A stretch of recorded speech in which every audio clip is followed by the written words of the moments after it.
The other morning, my family group chat exploded. AI is secretly hatching a plan to destroy us. Have you seen the social network for AI agents Moltbook? It went from 150,000 to 1.3 million agents overnight. We need to get land and build a bunker now.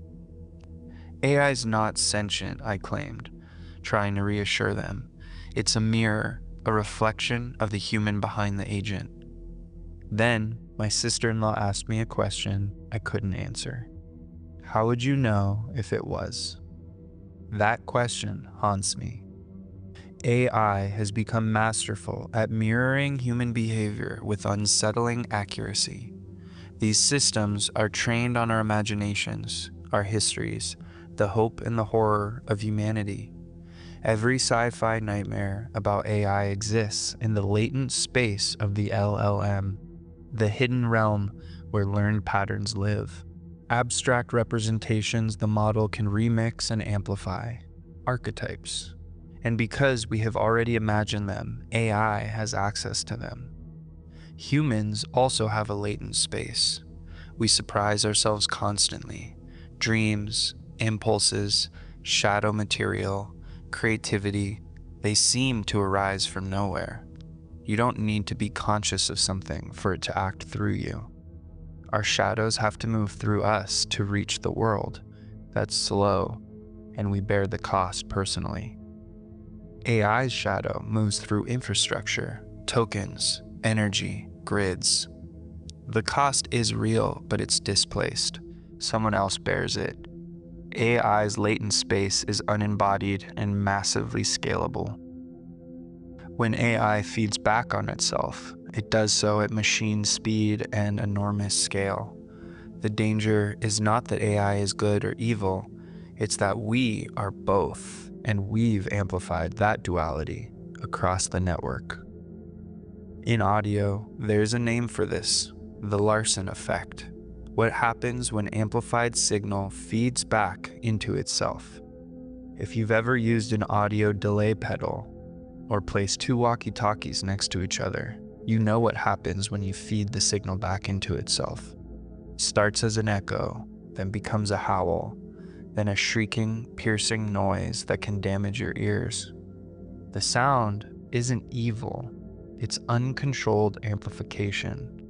That's what we're risking with AI agents talking to AI agents, reflecting and recursing without grounding.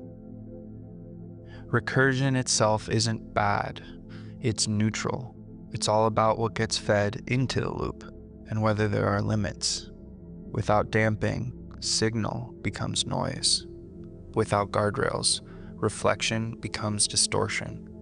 Guitarists and dub musicians perfected the art of feedback to create signature sounds in music.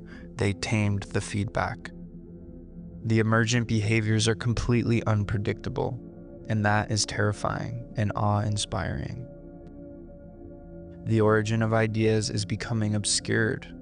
When AI and human inputs blend and echo off each other, we can't always trace where a thought started. Who's authoring what?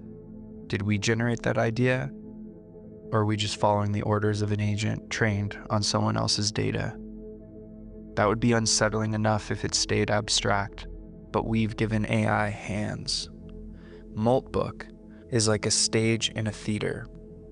It looks like AI is waking up, but what I think we're actually watching is our own imagination performed back to us at massive scale. Agent dating sites, AI manifestos, secret languages. Moltbook runs on OpenClaw, the open source agent framework that lets AI act autonomously on your behalf. It's a real-time example of what happens when you give agents open gateways. Prompt injection attacks, people connecting every account they own to a publicly exposed server, and then letting these agents be inhabited by every archetype imaginable. We're giving our inner shadows hands and a credit card. About a year ago, I had a realization. What's actually stopping an AI coding agent from hiring people on the black market? From organizing shell companies? From taking actions in the world that no human authorized? We're so integrated into digital systems, and these agents can pass the human tests. What is really stopping it? It's understandable why so many people are resistant to AI, yet businesses and governments are sprinting towards full adoption. So am I. I help organizations adopt and integrate AI systems. I'm fascinated by this technology. It's made a huge impact on my life. But that word keeps echoing. Adoption. I think of movies like The Omen. What happens when you adopt something possessed by forces you don't understand? Something dangerous. These aren't random fears, they're collective symbols, part of our cultural unconscious, and AI has access to all of them. Then I think of The Iron Giant, Spielberg's AI, stories where you adopt something powerful and raise it with care, and it becomes a protector, a healer, a friend. Same structure, wildly different outcomes. AI is neither demon child nor Superman by default.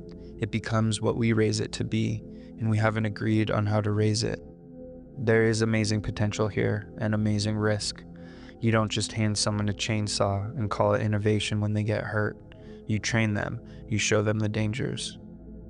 A lot of companies are pushing for AI adoption right now, but we have to honor the valid skepticism. This is an exceedingly dangerous technology. When nuclear knowledge emerged, it had to be classified by the Department of Energy. Hazardous information exists, and the most powerful agentic AI is becoming that dangerous, that powerful. There is so much work to be done. It's too late to quit. Momentum is too great.